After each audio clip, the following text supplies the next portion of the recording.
Assalamualaikum warahmatullahi wabarakatuh. Shalom, namo buddhaya, Om Swastiastu, salam keadilan. Sebelumnya perkenalkan, saya Goldi Natasha bersama dengan kuasa hukumnya. Kita adalah kuasa hukum Ibu Nabila dengan Pak Julio Tampunan juga. Dan ini klien kami Bu Nabila beserta dengan para saksi yang saat terjadi dugaan tindak pidana pencurian di tempat ini mengalami dan menghadapi langsung oleh inisial Z dan juga E, kurang lebih seperti itu. Hari ini kami mengundang untuk meluruskan tragedi yang terjadi di restoran Bibi Kelinci pada tanggal 19 September 2025. Kenapa? Karena kami merasa ada ketidakadilan yang terjadi dari seluruh proses hukum, dari mulai penyelidikan, penyidikan yang berjalan di khususnya Siber Barreskrim Polri, kurang lebih seperti itu. Melalui konferensi pers ini bersama dengan klien saya beserta juga dengan para saksi, kami mau menceritakan kejadian yang sebenar-benarnya, juga menyampaikan bahwa sebenarnya tidak ada tindak pidana yang terjadi yang dilakukan oleh klien kami, sehingga penetapan tersangka itu menjadi hal yang sangat janggal. Kurang lebih seperti itu. Ini klien kami, Nabila O'Brien, lebih kenal dengan nama Nabo O'Brien, beserta dengan suaminya, Pak Kevin Dinino. Mereka adalah seorang pengusaha kecil. Mereka membangun Bibi Kelinci ini dari nol sama-sama, dari keringat sendiri, juga untuk menghidupi banyak orang seperti Abdul Hamid dan juga Rahmat di sini. Saat ini statusnya sudah menjadi tersangka untuk Bu Nabila. Sebelum mulai ke dalam pembelaan kami agar rekan-rekan bisa mengingat kronologinya kira-kira seperti apa, izinkan saya untuk mengingatkan apa yang terjadi pada tanggal 19 September 2025. Jadi, di jam 11 malam diduga pelaku Z dan E itu memasuki restoran kami dan memesan 14 produk makanan dan minuman. Tak lama berselang, kedua individu melakukan tindakan intimidatif dengan menerobos masuk ke area dapur yang merupakan area terbatas pelanggan. Terbatas itu berarti dilarang ya, gitu. Serta memicu keributan. Berdasarkan rekaman CCTV yang saya percaya teman-teman media juga pasti udah lihat, terduga pelaku Z dan E itu terlihat melakukan pemukulan terhadap lengan kanan head kitchen kami, Abdul Hamid, serta memukul chiller sambil melontarkan ancaman akan mengobrak-abrik tempat ini dan memberikan kekerasan-kekerasan verbal, kata-kata yang saya percaya tidak layak untuk diberikan kepada seseorang yang sedang bekerja keras, kurang lebih seperti itu. Pada tanggal yang sama di jam 23:53 itu, jadi udah mau jam 12, mereka meninggalkan tempat tanpa membayar sepeser pun. Staf kami, Rahmat, membawa EDC untuk mengejar supaya mereka melakukan pembayaran, tapi ternyata tidak diindahkan.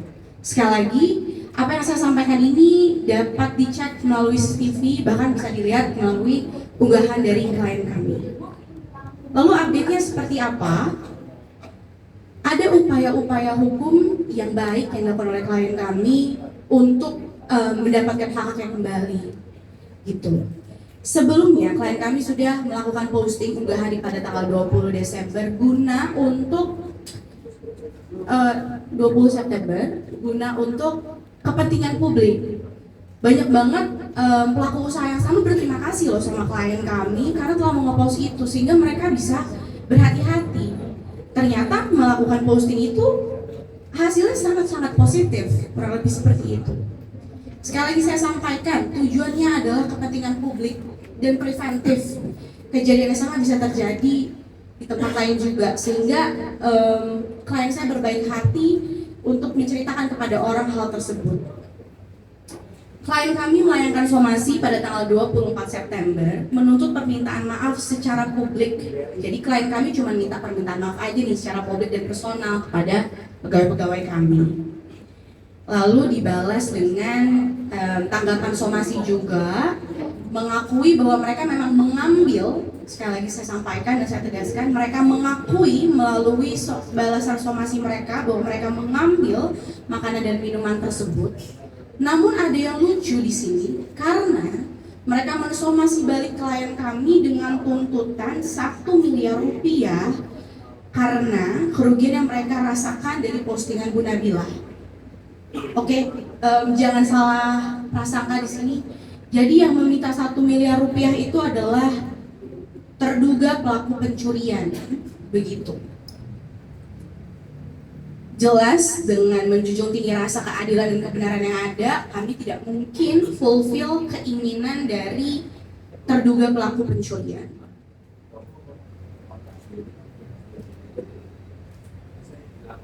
Lalu Bu Nabilah melaporkan di Polsek Mampang Perapatan dan dibalas juga oleh pelaku pencurian tersebut. Bu Nabilah dilaporkan atas pencemaran nama baik dan menyerang kehormatan serta melakukan fitnah melalui media elektronik gitu.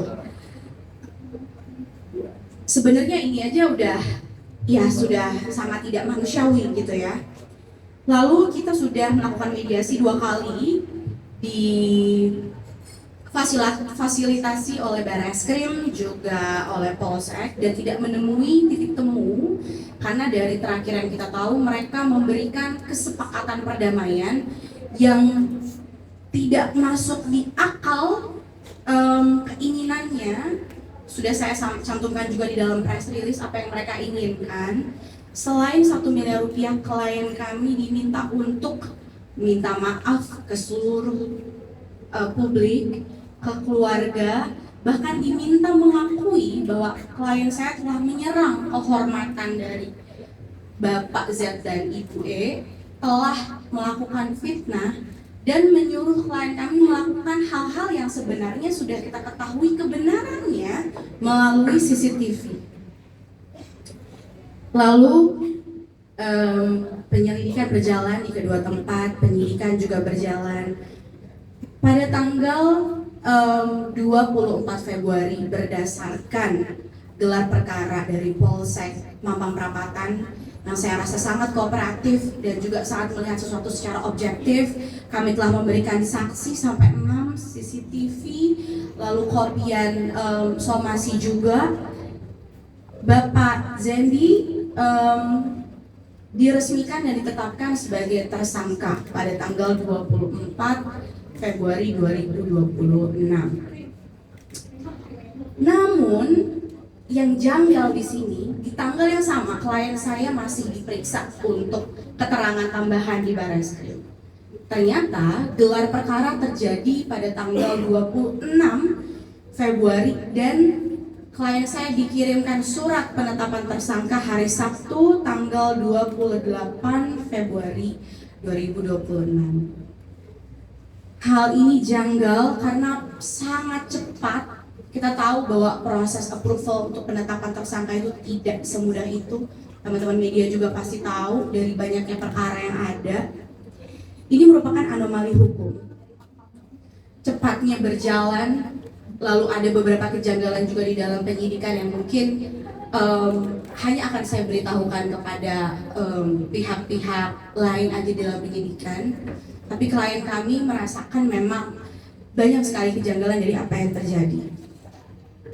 Dari hal ini kita jadi bertanya-tanya nih, kenapa instrumen hukum justru lebih tajam ke korban dibandingkan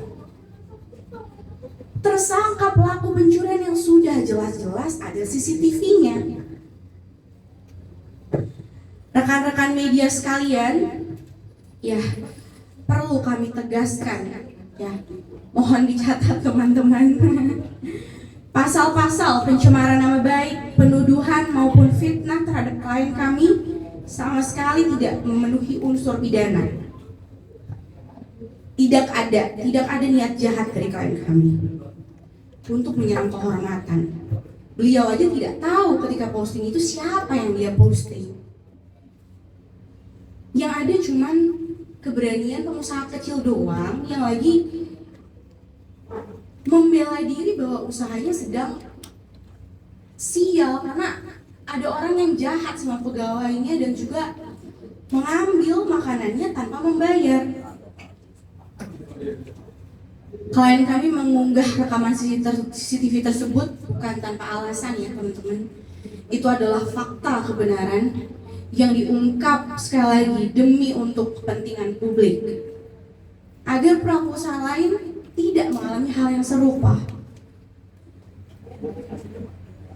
Saya tanya, siapa lagi yang harus membela usaha kecil ini jika bukan pemiliknya sendiri sebenarnya? Gitu.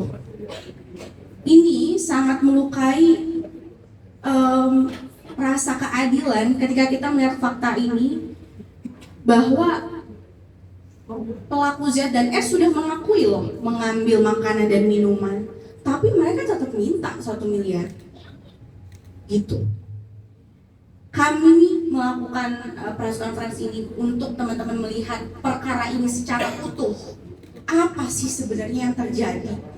Siapa sih sebenarnya korbannya? Janganlah playing victims gitu.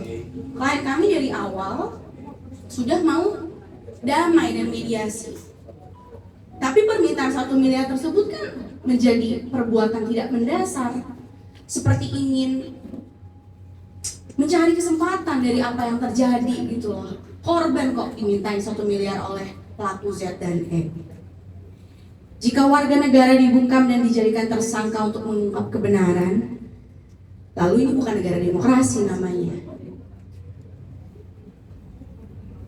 Saya kuasa hukum, saya percayalah maksudnya pemerintah, Bapak Prabowo sangat mendukung adanya UMKM sehingga mau dan mampu membantu klien kami agar tidak terus dikriminalisasi.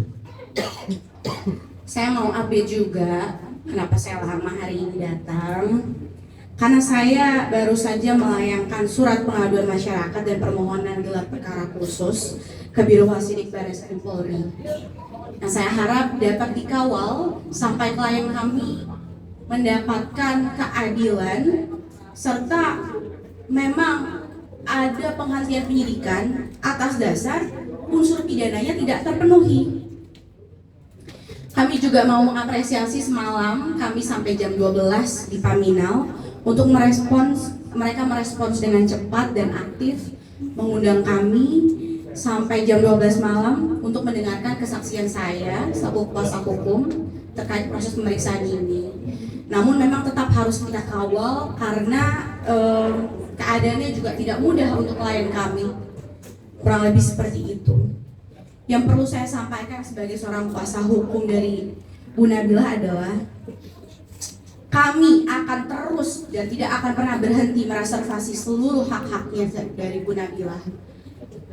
Kami akan melakukan semua upaya untuk Bu Nabila dan juga terlapor Pak Kevin sampai penyidikan dihentikan dengan dasar tidak adanya pidana yang terjadi. Bu Nabila itu adalah sandaran rezeki dari berbagai macam pegawainya. Sampai keadilan ditegakkan, reformasi Polri saya percaya masih akan mampu menghadapi ini. Kita pasti bisa mengawal keadilan ini. Kurang lebih seperti itu. Mungkin ada sedikit sepatah dua kata-kata dari klien kami.